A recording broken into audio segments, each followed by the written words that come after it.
ये आवाज। Hello hello hello hello.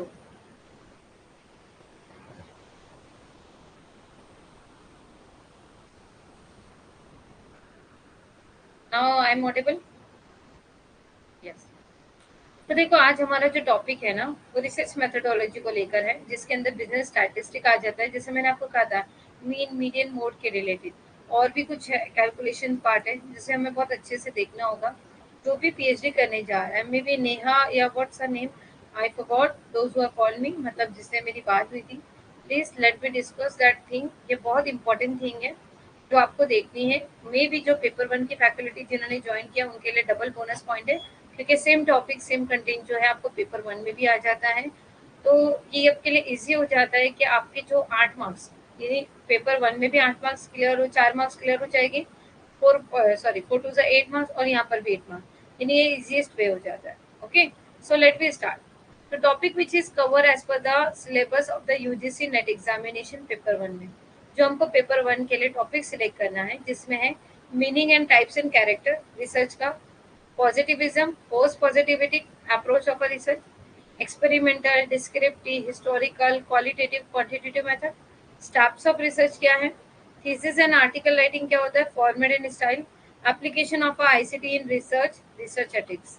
ये सारे पॉइंट हमको क्लियर करने हैं। तो सबसे पहले आ जाते हैं what is a research. Research क्या है? रिसर्च के अंदर ही मीनिंग है आपके लिए रिसर्च।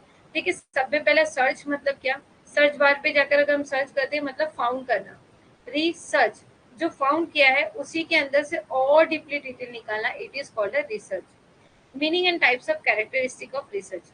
तो meaning and type of characteristic of research हम लोग देख लेते हैं। मैंने उसको एक पूरा लिंक वाइज ज्वाइन किया है, जहाँ पे मैं आपको लिंक, यहाँ पे बाइजूस का लिंक उसे शेयर कर दिया, सॉरी।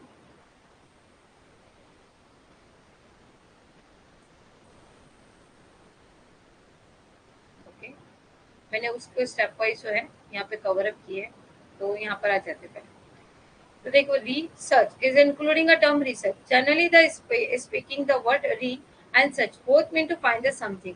ओके, री मतलब स्टार्ट करना, रीस्टार्ट करना, जैसे हमारे मोबाइल में या कहीं पे भी रीस्टार्ट का बटन होता है, लैपटॉप में रीस्टार्ट का बटन होता है, तो वैसे ही रिसर्च यानी री करना और क्या करना, शोध करना।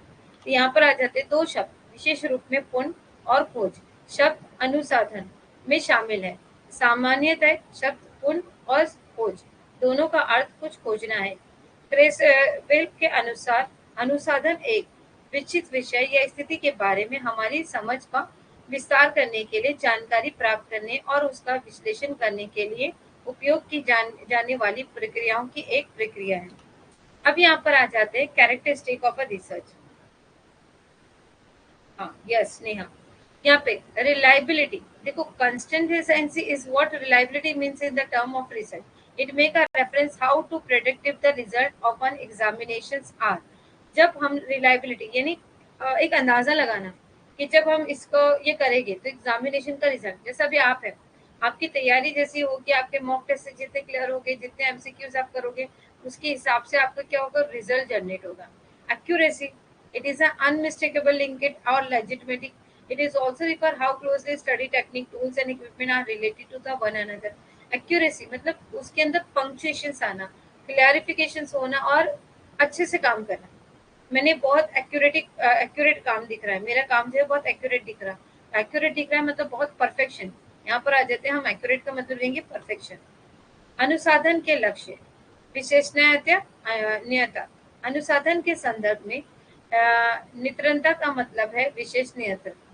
ये संदर्भ देता है कि किसी परीक्षा के परिणाम कितने अनुमानित है। स्टिकता, ये स्पष्ट रूप से वैधता से जुड़ा हुआ है। यहाँ ये भी संदर्भित करता है कि ध्यान, तकनीक, उपकरण एक दूसरे की कितनी बारीकी से संबंधित है। Objectivity, objectivity is the equality of a conducting research without bias.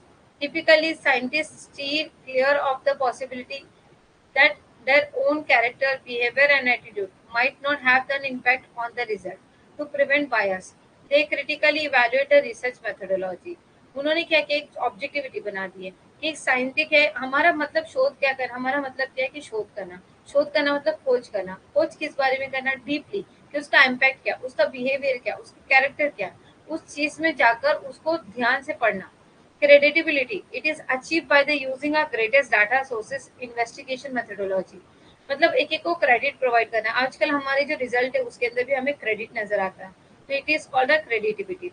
Using a portion information reduce the cost and several time. Just hold on. Okay, so यहाँ पर आ जाते हैं। Objective of a research: look into a current issue of a condition, create a new framework or method, make a fresh discoveries, investigated a examination broad topic, provided an answer to a question, evaluate a combined knowledge of already existent। देखो पहले तो information condition क्या चाहिए उसको देखना, कुछ उसको नए फ्रेमवर्क में उसको क्रिएट करना, मेक अ फ्रेश डिस्कवरीज। देखो आजकल अगर हमको बोलेंगे पीपीटी बनाओ, हम एआई टूल का यूज करते हैं, 2 मिनट में पीपीटी बना के दे देते हैं। मेक अ फ्रेश डिस्कवरी, यानी एक ऐसी डिस्कवरी बनाओ जिसके अंदर आपने करंटली शोध किया है। जैसे अभी मैं रिसेंटली हम लोग गए थे एक फॉरेस्ट में, और जहाँ पर हमने देखा कि एक्चुअली हम लोग गए थे मतलब एनिमल के विजिट के लिए, बट वहां जाके हमें पता चला कि जंगल जो होता है फॉरेस्ट के अंदर जो होता है सिर्फ और सिर्फ एनिमल देखने की चीजें नहीं होती है। फॉरेस्ट के अंदर हम जो है बायोडाइवर्सिटी का भी यूज देख सकते हैं एंड ऑल दिस थिंग। तो हमने एक नई शोध की है ना, नई खोज की, वहां जाने के बाद हमारा माइंड कहाँ गया, एक नई चीज पर है। लोगों ने इस पर रिसर्च किया है कि यहाँ क्या जो है ये स्पेसिफिक एनिमल है, बट उस स्पेसिफिक एनिमल की और कुछ स्पेसिफिकेशन जिससे आप डीपली कुछ क्रिएटिव कर सकते हो। It is called a what, creation discovery. Make a fresh discovery, investigate and examine it. CID वाला काम करना है, इन्वेस्टिगेट करना है। Provide a answer to the question, जो भी क्वेश्चन बनेंगे उसका आंसर होना चाहिए। अगर मैंने बोल दिया कि इसका यूज कैसा होता है मेडिकल में, इसका यूज कैसा, अगर आप बोल रहे हो कि आयुर्वेदा में इसके डिफाइन किया गया, तो आयुर्वेदा में अगर इसका डिफाइन किया गया तो आयुर्वेदा के हिसाब से जो है ये क्या क्या यूज में होगा, कौन सी बीमारी का इलाज देगा, तो इस आंसर भी होने चाहिए। evaluate and examine the knowledge already is exist, जो भी नॉलेज है उसके बारे में हमें पूरी के पूरी जानकारी होनी चाहिए, उसे इकट्ठा करना चाहिए। अनुसंधान के उद्देश्य: किसी मौजूदा मुद्दे या स्थिति पर गौर करें, एक नया ढांचा या विधि बनाएं, नई खोज करें, व्यापक विशेषताओं की जांच करें, एक प्रश्न का उत्तर प्रदान करें, पहले ही मौजूद ज्ञान का मूल्यांकन और संयोजन करें। Research ethics का होते हैं। A researcher must adhere to certain moral standards when conducting a research in order for it to be compete in the science and produce the greatest possibility outcome. Thus, respect for the one another and accountability and characteristics that are the primarily promoted by the research ethics, जिसे हम promote कर सकते हैं research ethics के लिए। अनुसंधान नैतिकता: एक शोधकर्ता को अनुसंधान करते समय कुछ नैतिक मानकों का पालन करना चाहिए ताकि वे ज्ञान में सक्षम हो सके और सबके बड़ा संभावित परिणाम उत्पादन कर सके। विश्व एक दूसरे के प्रति सम्मान और उत्तरदायित्व ऐसी विशेषताएं हैं जिन्हें मुख्य रूप से अनुसंधान नैतिक द्वारा बढ़ावा दिया जाता है। अब रिसर्च मेथोडोलॉजी क्या होती है, क्या हम इसे एक प्लान करना होता है। देखो मेथड करना मतलब किसी भी तरह का मेथड डिसाइड करना, तो इसके लिए हमको पहले प्लान करना होता है कोई भी मेथड यूज करने के लिए। अगर आज हम मैथ्स का सम करने जाते हैं उसके लिए फॉर्मूला होता है, तो लेकिन उसको सॉल्व करने का भी एक मेथड होता है ना, कि डायरेक्टली बिना सॉल्व किए आप आंसर दे देते हो। अगर मैंने बोला 4 का स्क्वायर क्या है ना, तो 4 4 60। जब आप 4 को 4 से मल्टीपल करोगे तो उसका आपका आंसर मिलेगा। तो इट इज व्हाट, क्या मल्टीप्लीकेशन करना, ये क्या हो गया, मेथड हो गया उसका। तो it is called a methodology. तो जो भी आप रिसर्च कर रहे हो उसका प्लान करना है, उसको रेफर करना है अपने मेथोडोलॉजी में। टाइप ऑफ रिसर्च जो होते हैं 4 तरह के होते हैं। पहला होता है theoretical research, experimental research, descriptive research और स्ट्रक्चर रिसर्च। अब आ जाते हैं हम थ्योरेटिकल को देखने के लिए। There are the several type of a research and each has a significant characteristic. From the exams, presentatively, UGC NET paper 1, this is a very important topic and detailed study of a type of research can be done from the explanation of each type of a research described below. पहले आ जाते हैं exploratory research. Explore करना यानी बढ़ावा देना, मतलब फैला देना। Exploratory research is called a formative research. It is a research that is used for and the in depth, जिसको हम डीपली गहराई से इन्वेस्टिगेट करेंगे। अगर जैसा आप लोगों ने बचपन में, मैं तो बहुत दिखती थी सीआईडी, है ना, दया, हाँ, दया खोल दो दरवाजा, तो दरवाजा खोल देने के लिए दया दया की जरूरत पड़ती। दया क्या होता था, अभिजीत क्या होता था, उसके बाद डॉक्टर सानुके और डॉक्टर सारिका उसको डीपली इन्वेस्टिगेट करते थे, बॉडी लेके जाके दे देते थे। ये आदमी मरा तो मरा कैसे, इसकी बॉडी में जहर कहाँ से आया, इसे तो गोली लगी थी, लेकिन ये गोली से नहीं मरा दया, ये जहर खा के मरा है। तो it is what deeply investigated, इसीलिए हमें जानना पड़ेगा कुछ तो गड़बड़ है। ओके, तो that is the thing. Okay dear, पूरे टॉपिक को हिंदी में भी करते हैं। Okay, so it is generally used for the discovering new ideas throughout.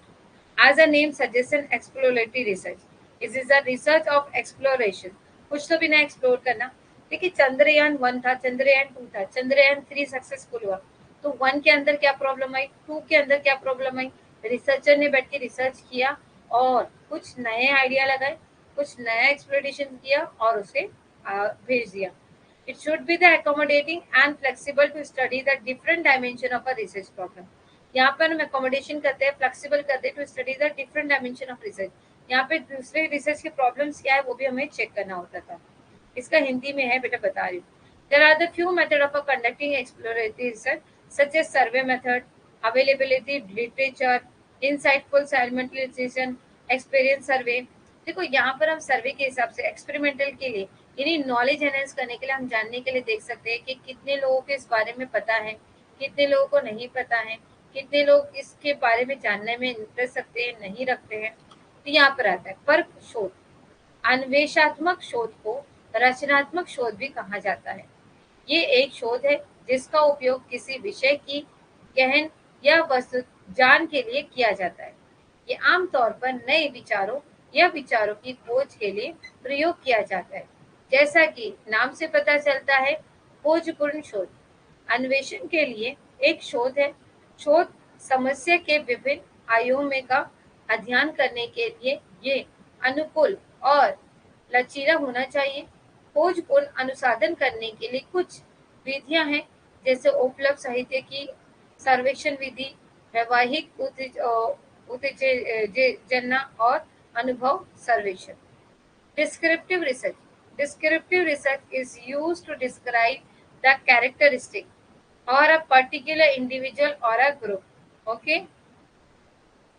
Hi, Abhishek. Isha please यहाँ पे कॉन्सेंट्रेट कर लो। Descriptive research, descriptive research is use to describe the characteristic. यहाँ पर हमको डिस्क्राइब करना है, बताना है कि characteristic of the particular individual और द ग्रुप, कि इसके मेन फंक्शंस क्या है, इसका मेन काम क्या है, इसको डिफाइन करना क्या हो जाता है descriptive research. It is concern with the specific prediction with the explanation of a fact related to the individual group और सिचुएशन। यानी ये हमको हकीकत बताता है, फैक्चुअल चीजें बताता है कि एक्चुअली में इसका मतलब ये है, एक्चुअली में इसका यूजेस ये है। ओके, कुछ चीजें ऐसी होती है जिसका हमें एक्चुअल यूज नहीं पता होता, बट हम उसको रेगुलर यूज में ले लेते हैं, है ना। जैसे कि अगर हम जो है नीम का पत्ता, है ना, नीम का पत्ता, तुलसी का पत्ता ले लेते हैं। चलो तुलसी का पत्ता हर एक के आंगन में पाया जाता है। तुलसी का पत्ता, तुलसी का पत्ता लोग पूजा के लिए करते हैं, लेकिन तुलसी का पत्ते का आयुर्वेदिक में भी यूज है। तो एक्सप्लेनेशन है उसका कि वो इंडिविजुअल ग्रुप, यानी वो डिस्क्राइब करता है कि अलग अलग अलग उसको गॉड की तरफ से प्रतीक, यानी उसको आशीर्वाद है, समझ लो कि ये जो चीज है वो फेथ जो है, एक फेथ है और एक आशीर्वाद है कि इस चीज से क्या मिलेगा आपको, मेडिकली ट्रीटमेंट भी मिल जाएगा। तो it is what descriptive research, जिसके अंदर हमने गहराई में जाया, ढूंढा, शोधा और उसके बारे में और गहराई से उसका एक्चुअल चीजें ली, है ना। हमने उसके घर में क्यों रखा, पूजा के लिए, बट एक्चुअली उसका मेडिकल यूज है। ओके, वर्णनात्मक अनुसाधन, वर्णनात्मक शोध का उपयोग किसी विषय, व्यक्ति या समूह की विशेषताओं का वर्णन करने के लिए किया जाता है। ये विशिष्ट भविष्यवाणी या किसी व्यक्ति, समूह या स्थिति से संबंधित तत्वों की व्यवहार के संबंधित है। लाइक हम एक रचना कर लेते हैं ना कि बाबा इसका उपयोग जो है इस चीज के लिए भी किया जा सकता है, बेनिफिटेड होगा, एक अनुमान लगा देना या फिर उसके ऊपर एक्सपेरिमेंट करना कि बाबा इस चीज का इस्तेमाल जो है ये चीज के लिए किया जा सकता है कि नहीं किया जा सकता है ना। ऐसा हमारे यहाँ पे बहुत क्रिएटिव चीजें हो सकती है, जैसा waste of best of waste हम लोग देखते हैं, तो जो वेस्ट होने वाली चीज है उसका भी हम उपयोग कर लेते हैं। Is this clear. तो वेस्ट चीज को हम कैसे करते हैं, जैसा टूथब्रश, है ना, पहले जब तक चलता है इंडिया के अंदर तो उसके बहुत ज्यादा रिसर्च हो चुकी है ये टूथब्रश जब पहले चलता है तो हम उसे टीथ क्लीन कर लेते हैं, जब वो खराब हो जाता है तो फिर उसे मतलब वॉश बेसिन वगैरह धोने के काम आ जाता है, फिर वो और खराब हो जाता है तो नाड़ा डालने के काम आ जाता है। तो एग्जैक्टली इट इज व्हाट शोध किया गया, उसके ऊपर रिसर्च किया गया। Is this clear? Yes. Is this clear? Please let me no, हम आगे जाते हैं। ये टॉपिक में आपको ऐसे बहुत ज्यादा हंसी मजाक वाले मतलब जोक मिल जाएंगे, जिससे आपको एंटरटेनमेंट हो जाएगा और ये चीज आपके एक्चुअल पीएचडी वक्त में बहुत ज्यादा काम आएगी। यस। तो नाड़ा वाला एग्जांपल याद रख लेना, बहुत दिमाग में बैठ जाएगा। अब डायग्नोस्टिक रिसर्च, देखो डायग्नोस्टिक सेंटर आप जानते हो, है ना, जिससे हम बीमारी का पता लगाने जा रहे हैं। डायग्नोस्ट करेगा कि आपकी बॉडी के अंदर क्या चल रहा है, क्या नहीं चल रहा, आपके दिमाग में क्या चल रहा है ना। तो diagnostic research determine the frequency with which a variable occurred or it a relationship with the another variable। डायग्नोस्ट करेंगे मतलब देखो अगर एक चीज को दूसरे साथ ज्वाइन करेंगे तो उससे क्या इफेक्ट होगा, क्या एक्सप्लोरेशन बनेगा। तो ये क्या हो गया, डायग्नोस्ट करना, पता लगाना। जैसे कोविड 19 है, कोविड 19 के समय में उस बीमारी से बचने का हमें कोई उपाय नहीं सूझ रहा था।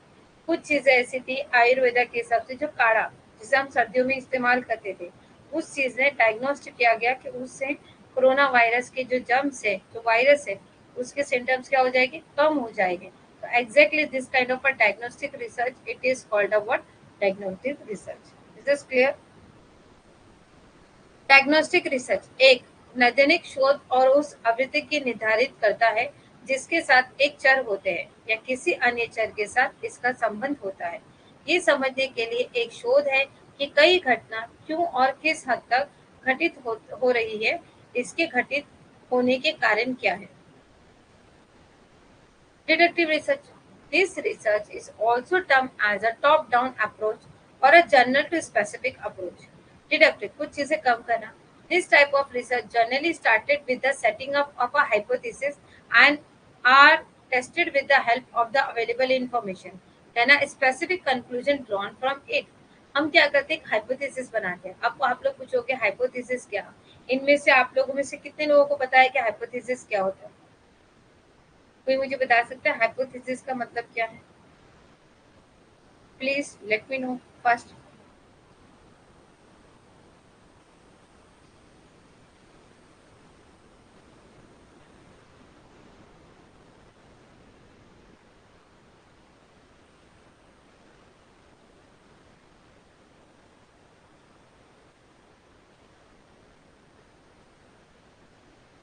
अजम्पशन, हाँ, एक अजम्पशन होता है, एक it is not only the assumption बेटा, it is a positive point और नेगेटिव पॉइंट।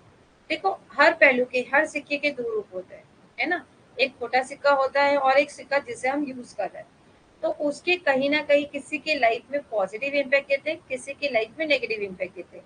बट अब हम जिस तरीके से रिसर्च करने जा रहे हैं, तो उस रिसर्च वर्क में जो हम बताने जा रहे हैं, तो उसका इम्पैक्ट एक्चुअल में पॉजिटिव होता है क्या एक्चुअली नेगेटिव होता है। हम कहना चाहते हैं कि अगर पॉजिटिव होता है लेकिन हम उसके खिलाफ सारे डॉक्यूमेंट, सारे दस्तावेज उसके खिलाफ जाएगी, तो वो क्या हो जाएगा, टेस्ट में फेल हो जाएगा कि पापा ये केस हार जाएगा। एग्जैक्टली अगर हमें केस जीतना है तो हमें प्रूफ करना होगा, हमें उसके लिए डॉक्यूमेंट्स कलेक्ट करने होंगे, उसके लिए हमें पूरे दस्तावेज जमा करने होंगे कि बाबा कानून के सामने हमने ये पेपर रख दिए, ये पेपर प्रूफ करता है कि ये जो चीज है ये अकॉर्डिंग टू द पॉजिटिव है या अकॉर्डिंग टू द ये नेगेटिव है। या तो वो नेगेटिव जा रही है या तो वो पॉजिटिव जा रही है। लेकिन सिर्फ हमारे बोलने से नेगेटिव या पॉजिटिव नहीं डिफाइन होगा, हमें उसके पॉजिटिव पॉइंट को और हमें उसके नेगेटिव पॉइंट को आगे कवर अप करना रहेगा। डिडक्टिव रिसर्च इस शोध का टॉप डाउन दृष्टिकोण या सामान्य से विशिष्ट दृष्टिकोण भी कहा जाता है। इस प्रकार के अनुसाधन पर एक परिकल्पना की स्थापना के साथ शुरू होते हैं और उपलब्ध जानकारी की सहायता से उनका परीक्षण किया जाता है और फिर उससे एक विशिष्ट निष्कर्ष निकाला जाता है। Inductive research. In this research are called a bottom-up approach or specific to the general approach. In this research type center, new theories are developed and new ideas are formed. एक न्यू क्रिएटिविटी कर दिया, है ना, एक new idea launch कर दिया। जैसे कि अभी हम पेप्सी हम सबको लेते थे, तो उसके अंदर अभी हमने क्या निकाल दिया, पेप्सी के अंदर एक न्यू आइडिया निकाल दिया, शुगर फ्री वाली पेप्सी निकाल दिया।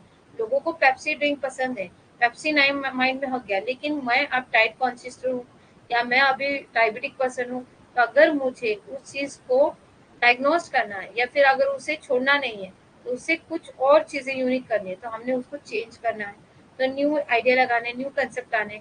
अभी आप देखोगे मार्केट में शुगर फ्री पेप्सी भी आ गया है ना, शुगर फ्री कोको कोला भी आ गया है। तो that kind of I think it is called inductive research.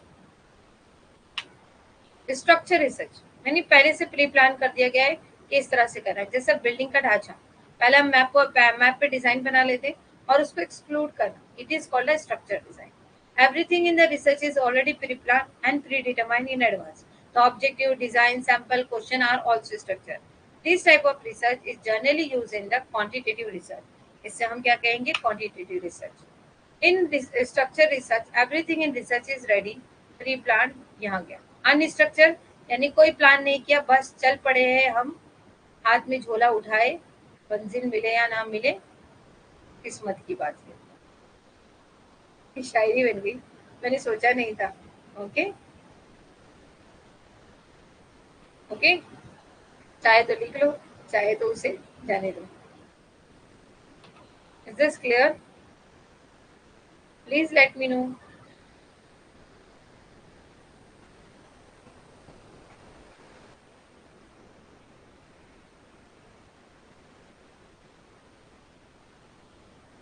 Okay, now आ जाएगा क्वालिटेटिव रिसर्च। क्वालिटेटिव रिसर्च क्या होता है? Is a research that tell why did a particular phenomenon take place.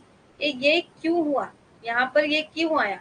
जैसा डॉक्टर सानू के, डॉक्टर क्या कहेंगे वो, क्या नाम था उनका, प्रद्युमन, है ना, एसीपी प्रद्युमन बोलेंगे कि दया ये चीज यहाँ आई कैसे, ये यहाँ मरा हुआ है, ये इसका कातिल तो गायब हो गया, बट यहाँ अगर कमरे में दो लोग थे, तो ये तीसरा गिलास यहाँ आया कैसे, कुछ तो गड़बड़ है। In this type of research is a sample size is smaller.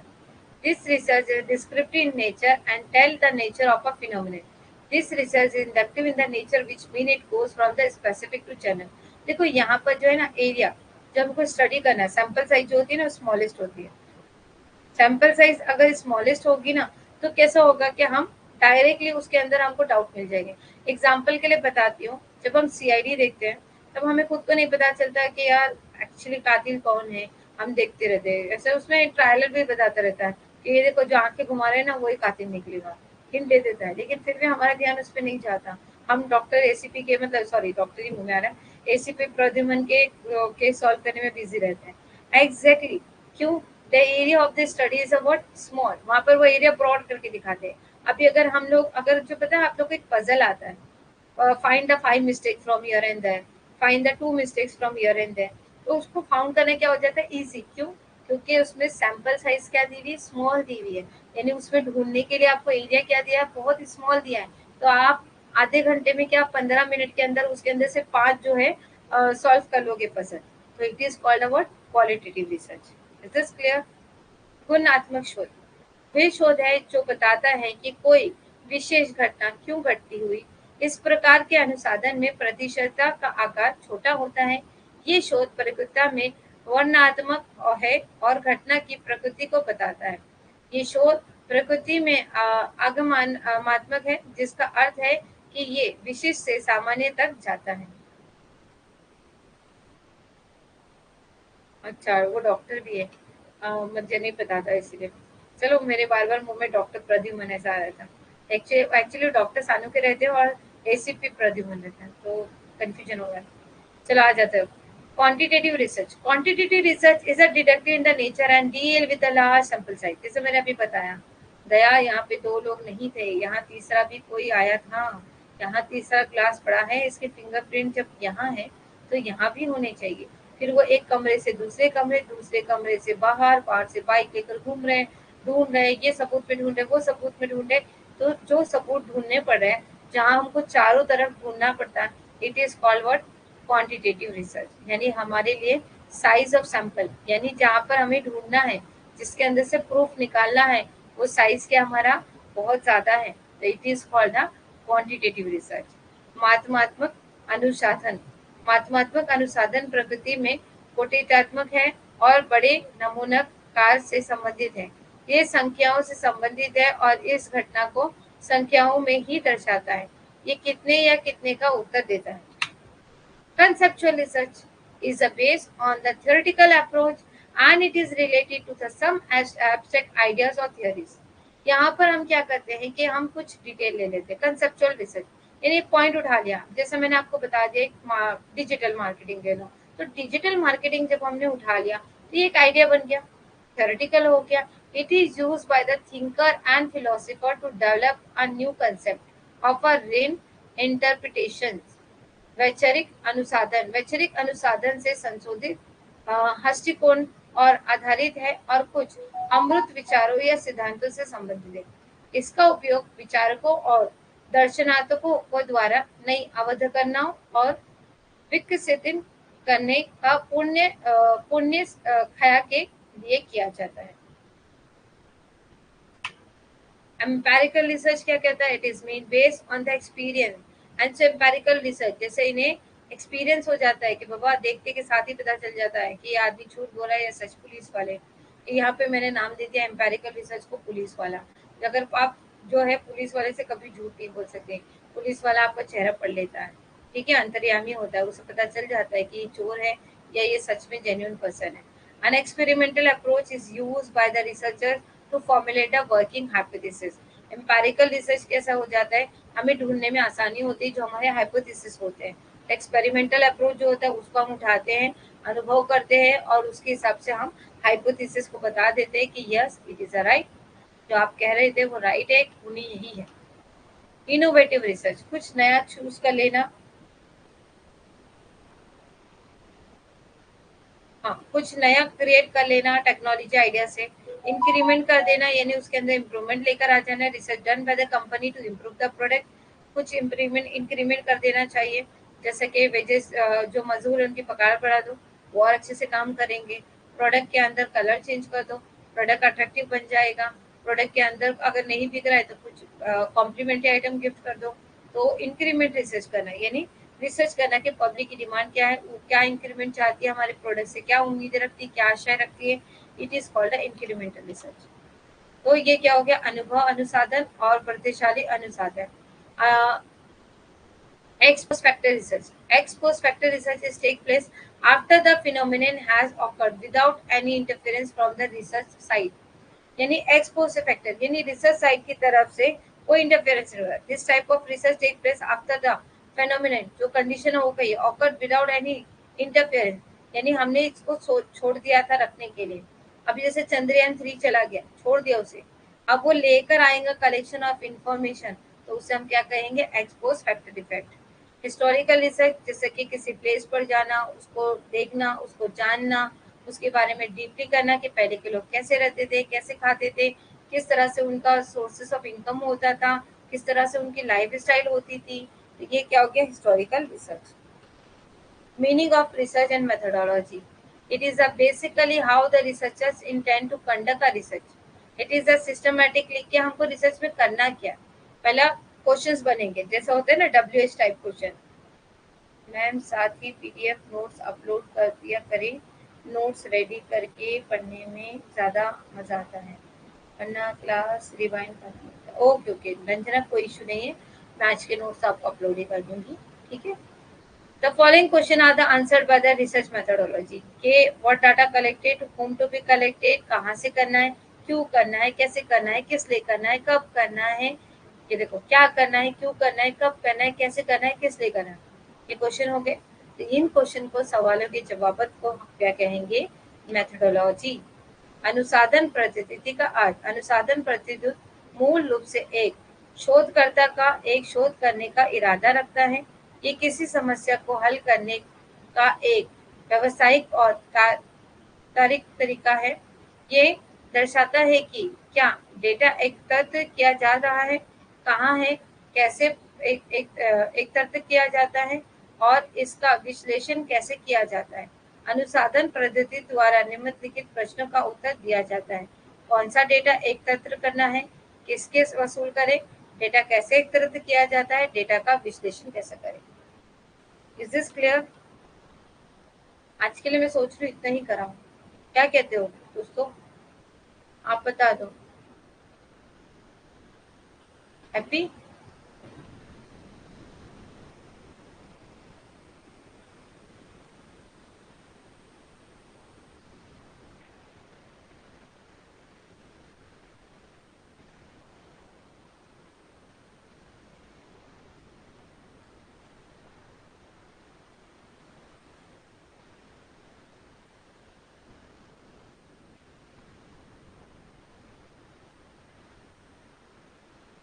Yes everyone, please let me no.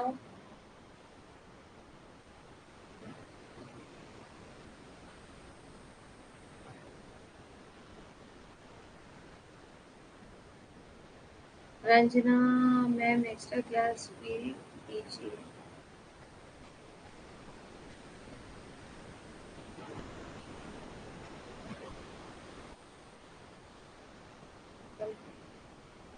हाँ, कल क्लास हुई थी। नहीं, परसों नहीं हुई थी क्योंकि परसों आई एम नॉट वेल, इसलिए कैंसिल हो गया। ओके। डियर, एक्स्ट्रा क्लास की रिक्वायर्ड अभी तक ईशा मुझे मेघा किसने कहा एक्स्ट्रा क्लास की रिक्वायर्ड? एक्स्ट्रा क्लास लेने में मुझे कोई दिक्कत नहीं है। मुझे एक्स्ट्रा क्लास लेने में कोई दिक्कत नहीं, हम लोग बहुत स्मूथ चल रहे हैं, स्मूथनेस के हिसाब से जाएंगे। और मैंने आपके लिए कहा है ना, जैसे ही हमारा सिलेबस खत्म होगा, सिर्फ एक हफ्ते का इंतजार है। एक हफ्ते के बाद आपके लिए एक बम्पर चीज ओपन होने वाली है, जिससे आप बहुत अच्छे से सेटिस्फाई होगे। आज का लेक्चर आपको कैसे लग रहा है? एग्जैक्टली मैं वैसे ही बम्पर चीजें आपके लिए शो करने वाली हूँ, और बहुत बेनिफिशियल चीजें आपको बताने वाली हूँ, और फ्री ऑफ कॉस्ट आपको देने वाली हूँ। इसके बाद के जो कंटेनर्स आएंगे, उनके लिए हर एक नोट्स के लिए, पीडीएफ के लिए, हर एक चीज के लिए आपको जो है पेमेंट करने पड़ते हैं। तो यहाँ पर आपको फ्री ऑफ कॉस्ट में ये चीजें अवेलेबल मिल जाएगी, और आपके ऐप पर जो ऐप स्टूडेंट है उनको मिलेगी। तो ध्यान रखिए, जो भी चीजें आप ले रहे हो, आपका जो नॉलेज है वो अभी आप जो है उसको एक्सप्लोर करने का टाइम आने वाला है। तो हमें किस तरह से करना है, इस पे फोकस करना है। हाँ हाँ रंजना, सरप्राइज है। चलो आ जाते हैं। Sampling means selection some individual or the small subset of a population which make a statistical interference from them estimated and characteristic the entire population. Several sample techniques are used by the researchers to get in depth market insight. देखो, हम sample collection करते हैं जिसके अंदर individual subset क्या होते हैं, population कितना होता है, ये सब चीजें हम देखते हैं। ओके। एंटायर पॉपुलेशन को किस तरह से करना है, टेक्निक को कैसे करना है, सैम्पलिंग टेक्निक कैसे इकट्ठा करनी है, इससे गहराई में जानेंगे।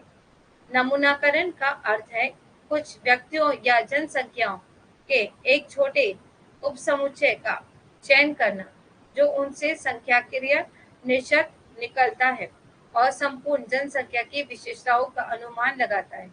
गहन बाजार अंतरराष्ट्रीय प्राप्त करने के लिए शोधकर्ताओं द्वारा कई नमूना तकनीकों का उपयोग किया जाता है। यानी, ठीक है, आज एक क्लास बता रही हूँ मैं। और जो सैंपल साइज होती है, सैंपल साइज को अभी हम लोगों को रिसर्च करना है, तो सैंपल कलेक्ट करना है ना?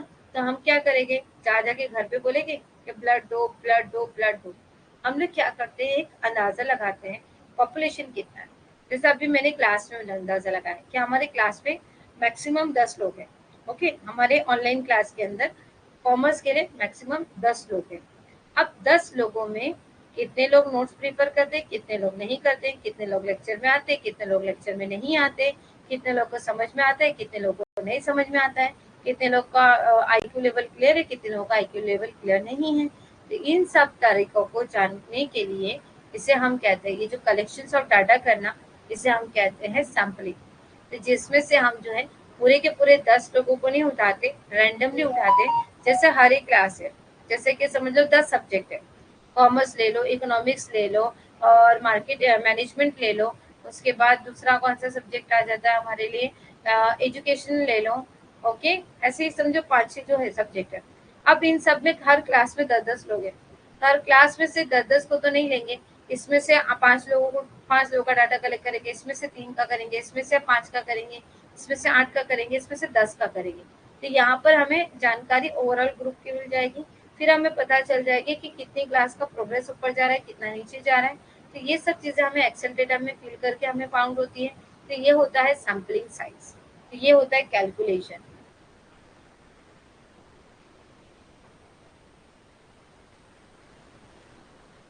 एक्चुअली है तो 10-12 बताते हैं, बट एट प्रेजेंट कभी 7 होते हैं, कभी 9 होते हैं। ओके, तो आज के लिए इतना ही काफ़ी है, मुझे लगता है कि बहुत ज़्यादा है। ओके, तो आज के लिए बस इतना ही। तो ये बहुत ज़्यादा इम्पोर्टेंट चीज़ है, प्लीज़ जो भी रिसर्च में जा रहा है, बात मेरी ध्यान से सुनो। ये टॉपिक आपके लिए बहुत ज़्यादा इम्पोर्टेंट है। ये सब्जेक्ट आपके लिए बहुत ज़्यादा इम्पोर्टेंट है, क्योंकि ये सब्जेक्ट जो है आपको पीएचडी का एंट्रेंस टेस्ट क्लियर कराने में हेल्प करेगा, पीएचडी के इंटरव्यू कराने में आपकी हेल्प करेगा कि आप सैंपल क्या होता है, सैंपल करोगे तो आप बोलोगे कि सैंपल मतलब कि किसी को फ्री गिफ्ट दे दिया वो सैंपल हो गया, नहीं। रिसर्च में सैंपल का मतलब अलग है, कलेक्शन ऑफ डाटा अलग है, हाइपोथेसिस अलग है, ऑब्जेक्टिव अलग है, मेथोडोलॉजी अलग है, ऑब्जर्वेशन अलग है। इन सब का अलग अलग अलग डिस्क्रिप्शन है। तो इन सबको डीपली जानने के लिए आप जुड़ सकते हैं हमारे साथ हर सोमवार से शनिवार रात 8 बजे।